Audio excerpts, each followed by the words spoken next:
up in paradise up above. If you will tell me I'm the only one that you love, life could be a dream, sweetheart. Hello, hello again. Shaboom, and over again. Oh, life could be a dream. If I could take you up in paradise up above.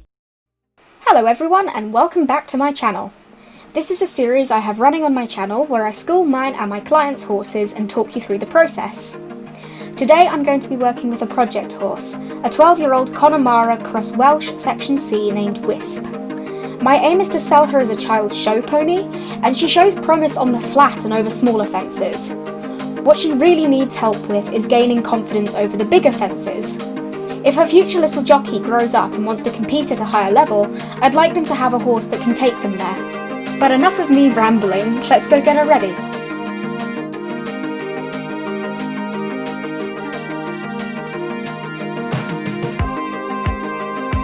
So I just pop her head collar on and lead her over to the wash stall where there are cross ties.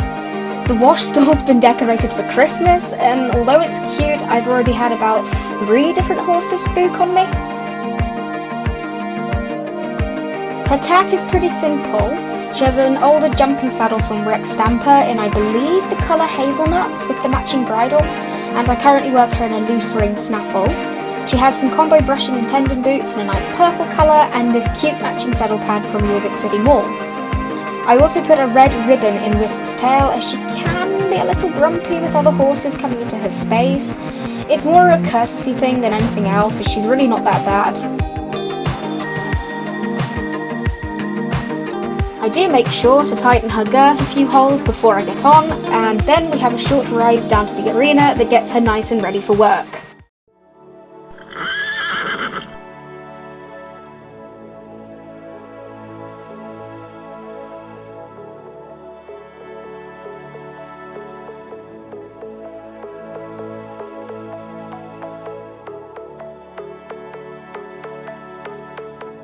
As it's pretty late, about 8 o'clock I think, all the lessons from the riding school are finished and I basically have the arenas to myself. I make sure to give her a nice long warm-up as the weather's getting pretty cold on Yorvik and we're even expecting snow in the next few days. She can get quite uptight in her trot, so I give her plenty of time to relax and loosen.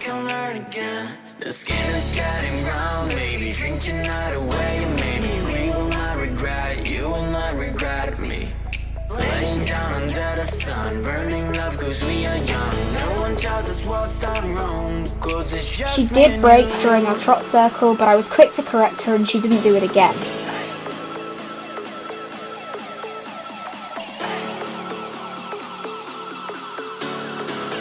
I also did some leg yielding to the outside track, which was rather wobbly. I'll have to keep plugging away at it. In her rein-back, she likes to turn her head to the left quite a lot.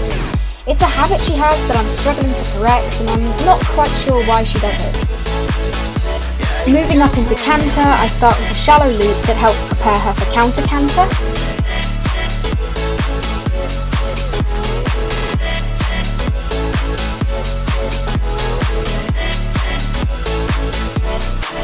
Here I do an exercise to make her more rideable for jumping.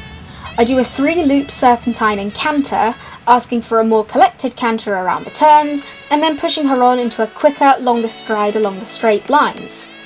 I do this on both reins. My serpentine loops were a little questionable, but Wisp is responding very well to my commands.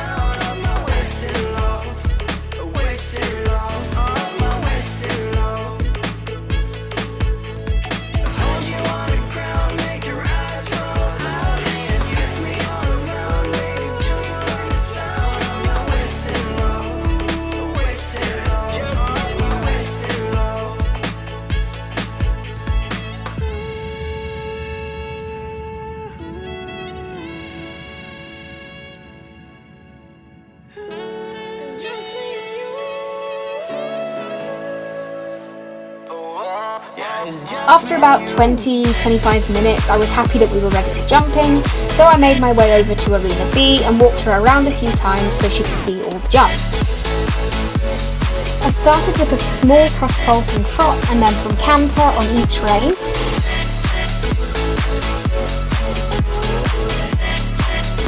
For her first time jumping it from canter, she did take off around a stride too early. So I brought her around and tried again, and it was much better.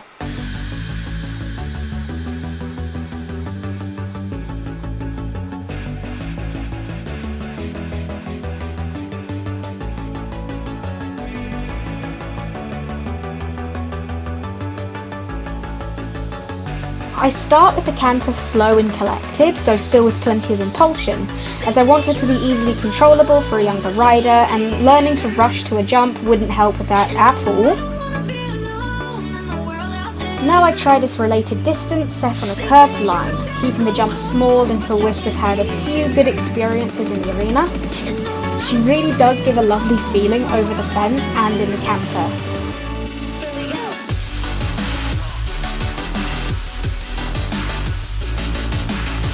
I'm beginning to leave her to her own devices a bit more in jumping, to encourage her just to make her own decisions and stop relying on the rider so much.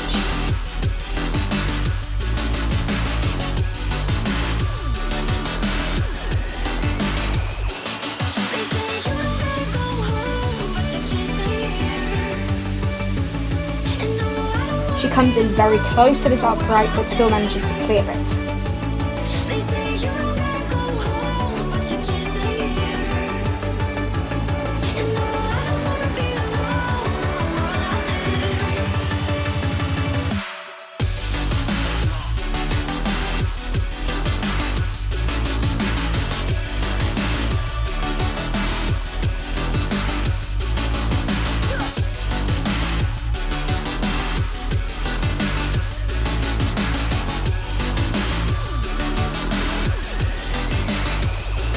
I now move on to a larger fence, coming in reasonably slowly so she has plenty of time to see it.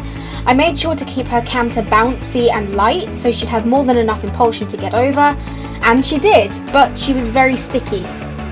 Coming round to try it again, I decided to push for a bit more speed and a longer stride.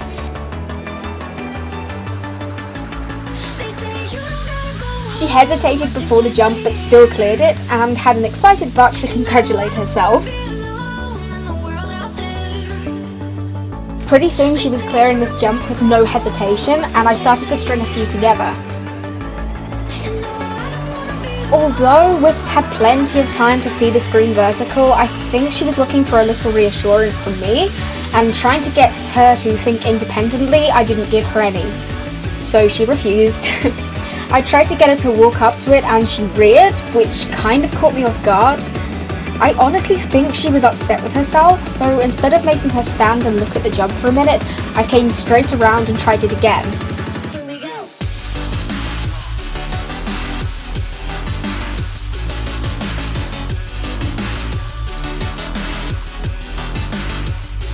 She got over it, but did speed up in the getaway a fair amount. I could bring her back quite quickly though, thanks to all my work with her during our warm-up on obedience.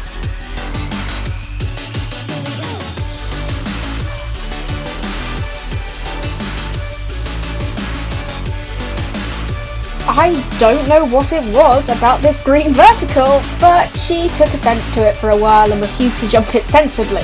Our next test was to jump a higher jump without as much of a space before and after. I think the issue here was that she thought we were doing the small green vertical, and by the time she realised that we were actually doing a bigger jump, she had no time to prepare and sort of panicked. The rearing is unacceptable though, and I made her quite uncomfortable with lots of rainbacks and turns before trying it again. Coming round, I over-exaggerated my cues to turn and look at the obstacle, and she seemed a lot happier to jump it this time.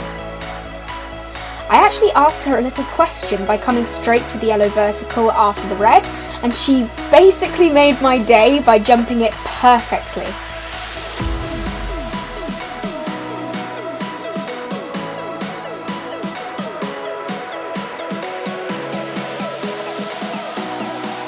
Final exercise of the evening was practicing this double with the large jumps. I began with the cross pole leading to the green vertical on a dog leg to give her confidence before firing her at the double. As you can see, she's taking the green vertical very nicely now.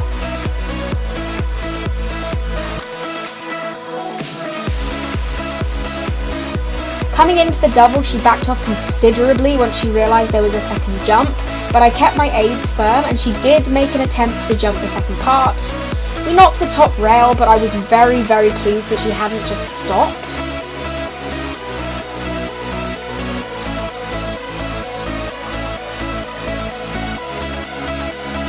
I took her round to try it again, but she decided she didn't like it and slammed the brakes on. Undeterred, I tried again, and this time she rushed through it, clearing the jumps with air to spare. For our final time through the double, Wisp did it perfectly, and I thought that was a great note to end on.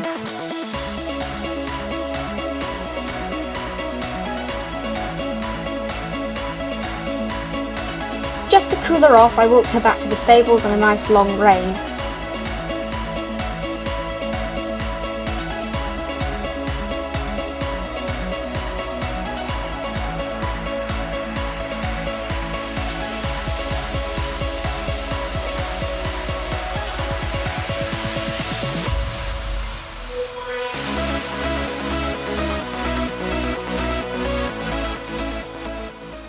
Once I reached the stables, I jumped off and led Wisp inside, untacked her in the wash stall and gave her a hose off, as she would be staying in overnight.